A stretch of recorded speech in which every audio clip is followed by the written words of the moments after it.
Yo, what is going on, guys? Welcome back to the Boys Do Sports. Today we got our first starts and sits of the year. Today, the day you're watching this, is actually the opening day. So this is Thursday. We got Ravens versus Chiefs tonight. I'm so fucking stoked, man. Like, we finally have fucking regular season football. We're finally there. And yeah, let's just get after it. We can start out with quarterbacks if you want. Go ahead and tell us your quarterback start. So, this early in the season, it's really hard to say, start and sit this guy because you don't really know what's happening. And, you're going to do the guys you drafted. But if something's weird and you just didn't take a quarterback for some reason and Matthew Stafford's out on the waiver, I think you should start him. He was the QB5 last season after coming back from his thumb injury. And after he got all of his weapons back from their injuries, Cooper Kupp, Puka Nacua, and Kyron Williams, he did pretty well. So we also had this exact same matchup in the playoffs, and Stafford scored 23 fantasy points. Yeah, no, Stafford's obviously going to be a monster. That dude just throws, yards, man. He just gets yards. There's no way he doesn't walk out of this game with less than 300 yards, honestly. So, yeah. So I kind of took this at the approach because, obviously, like you said, this early in the season, whoever you drafted, you're starting them. Obviously, the first guys that you drafted, they're already in your lineup, no big deal. I kind of took this as the approach of, if you're doing, a DraftKings lineup or, a best ball kind of, Yeah, I was kind of thinking that as well. So this guy, I think this is going to be one of those really budget starts, but I'm going to go ahead and say Sam Darnold's going to be a start against the Giants. The Giants secondary is fucking horrific, and Sam Darnold has all the weapons to get it done this week. So, I still think the Giants come out on top, but I think Sam Darnold's going to be a great budget start. Okay. Well, not a terrible budget start anyway. Yeah, I think he's going to be all right. Yeah, moving on to running back. If you drafted him, you're probably going to start him anyway, but it's James Conner. And kind of talking about that DFS thing, James Conner's probably not a very super high-priced guy, but the Bills allowed the 5th most yards per carry last season, and in Kyler Murray's healthy games, Conner scored almost 18 fantasy points per game. And I could see the Cardinals trying to just run the ball a lot to keep Josh Allen off the field. Yeah, I definitely took the counterpart to that. So I said James Cook is going to be a massive start this week, just because, like you said, I think that this game is just going to be either the Bills come out and blow them out, and then James Cook gets a bunch of rushing attempts because they're up early, or just James Cook takes over the game. The Cardinals can't stop him. I think James Cook is going to have a big week 1, man. Yeah, I could see that as well. Yep, for sure. Getting a lot of also, check downs. I do. Oh, yeah. Well, he's definitely a dual threat guy. So we skipped over the sit on the quarterback. I guess I don't think we both had one. But I do have a sit for running backs this week. I don't know if you did as well, but I definitely think that anybody in that Bears running back room right now, you just go ahead and pop them a squat. Let them see what is going to happen in a regular season game. I still have no idea who's RB1 over there. I feel like it's going to be a toss-up. I feel like they're going to split reps 30-30-30, man. I don't know, but I don't want to risk it. And if you have DeAndre Swift, just go ahead and start somebody else, man. Don't even take the risk. Yeah, so my sits for the running back position also were kind of the same thing. I'm talking about Zach Moss and Chase Brown and Ezekiel Elliott and Rico Dowdle. So We have no clue how either of these backfields are going to play out. I don't know if you think that the Cowboys are going to be a very good offense. I do, but I think it'll mainly be through the air, and that's going to be the same with the Bengals. And we just don't know how the pecking orders are going to file out here. And then I also did have a sit for the quarterback, Brock Purdy. He finished as a QB7 last season and was a startable quarterback. But this is a very tough Jets defense and was one of the best against quarterbacks last season, and I figure they will be again. And I could see him getting some regression because he was just absolutely on fire last year for fantasy points. Yeah, I definitely wanted to say sit Brock Purdy, but I didn't want to go that spicy right out the gate.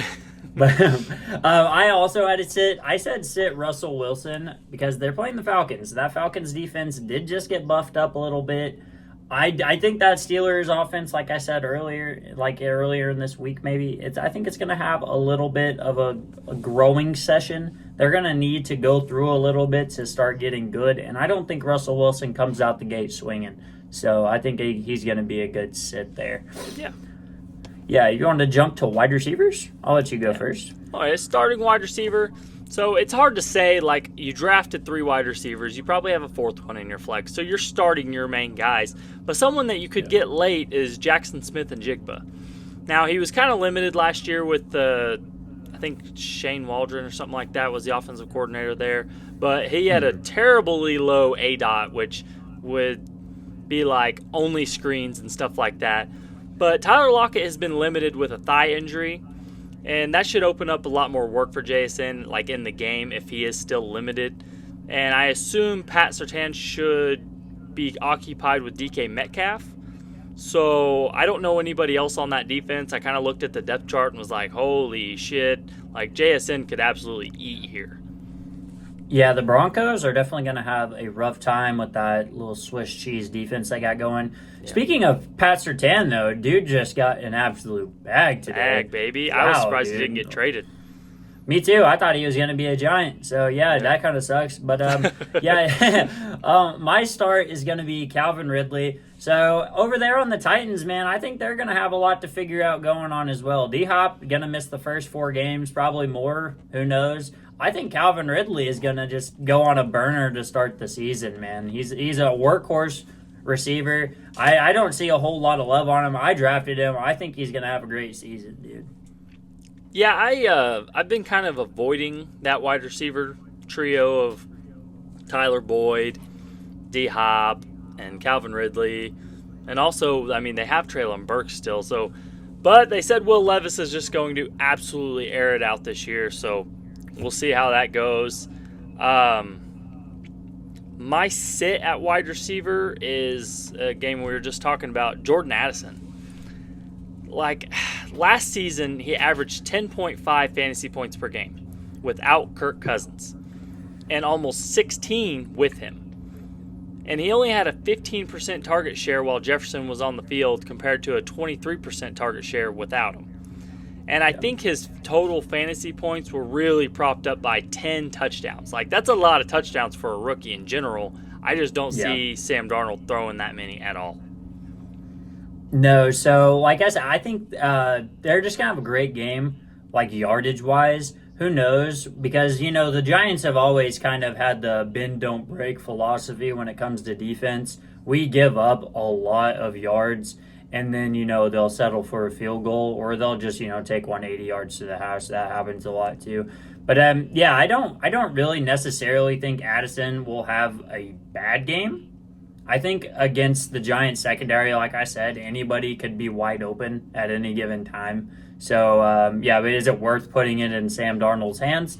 I don't think so. So, my sit is actually probably going to be my spiciest one. I do like this guy a lot, and I've been on him all offseason. This is going to be Courtland Sutton, mainly because I think that there's going to be some growing pains in that Broncos offense. It's Bo Nix, just got promoted to QB1, just got captain around his neck. He's obviously doing all the right things to make Sean Payton think he's their guy.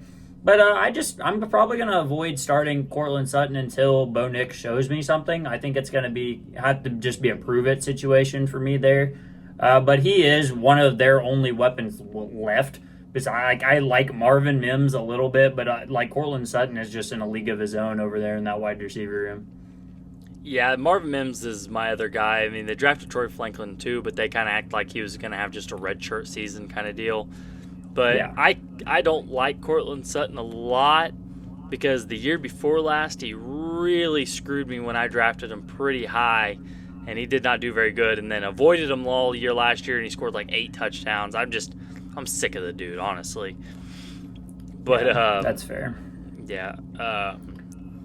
My start at tight end. So, I mean, tight end, like we kind of talked about, that's your draft. You drafted your guy that you're starting.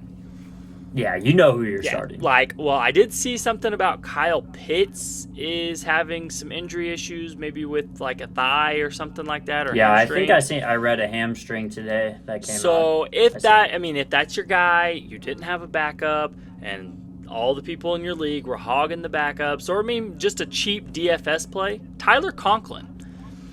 The Jet, I kind of had him on my waiver wire thing, but the Jets are very thin at receiver, and he could end up being Rodgers' third target behind Wilson and Hall. And we've seen Rodgers elevate tight ends in previous years. In 2020, he gave Robert Tonyan 12 touchdowns. So it's just, we might see, a top 10 finish by Tyler Conklin through tight ends this year. And, that's not a bad start. Yeah, and especially since he's widely available on waivers. Yeah. I got another guy who's pretty widely available on waivers is Cole Kmet. If anybody gets hurt right now, I almost picked him up today. I think he's just that Bears offense is going to get some wheels going on it.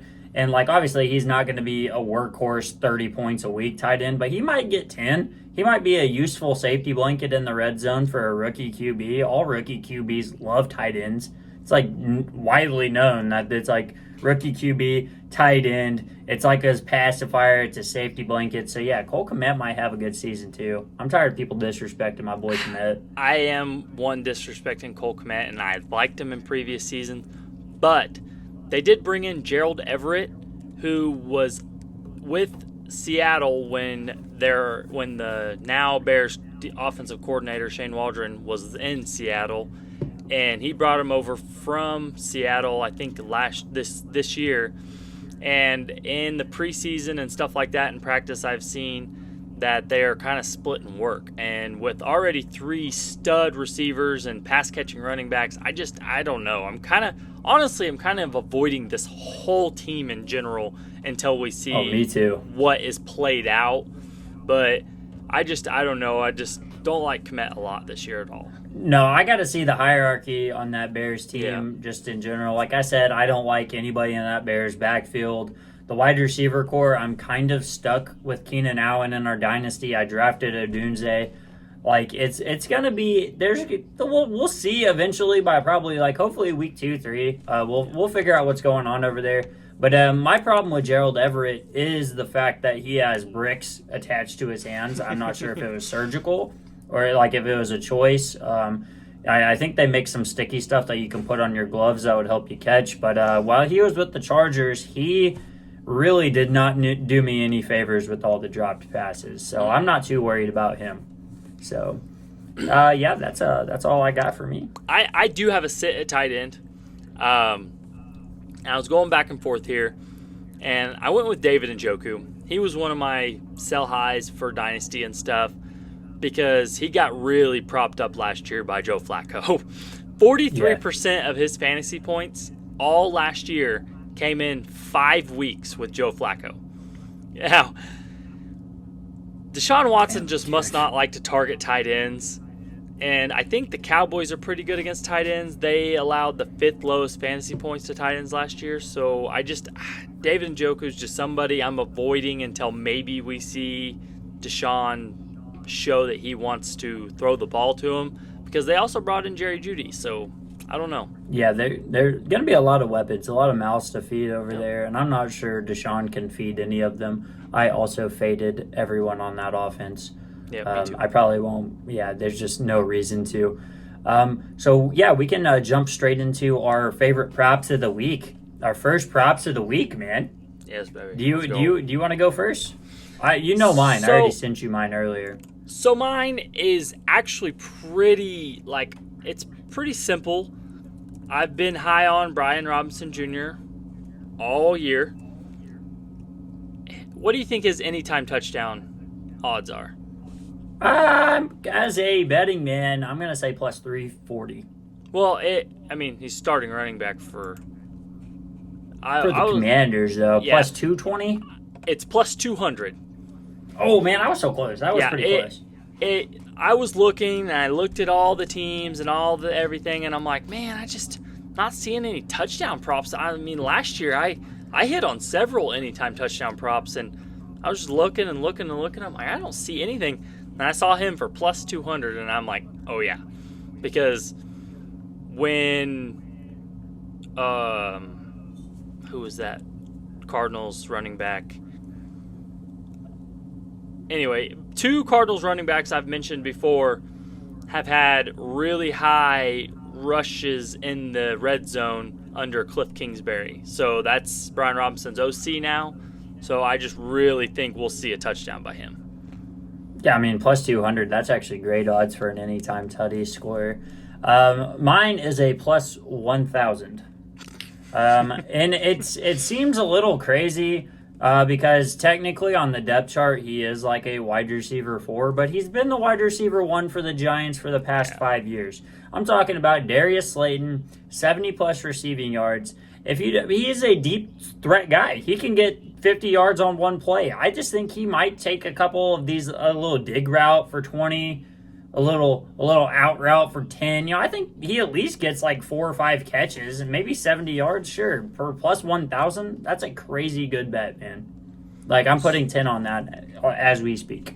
So, you know what I might want to sprinkle a little on? Anytime touchdown by Daniel Bellinger or anytime touchdown by Theo Johnson. Because if I remember right, Evan Ingram had a pretty good season with Daniel Jones at one point, correct? Yeah, the last one, but he can't catch a ball.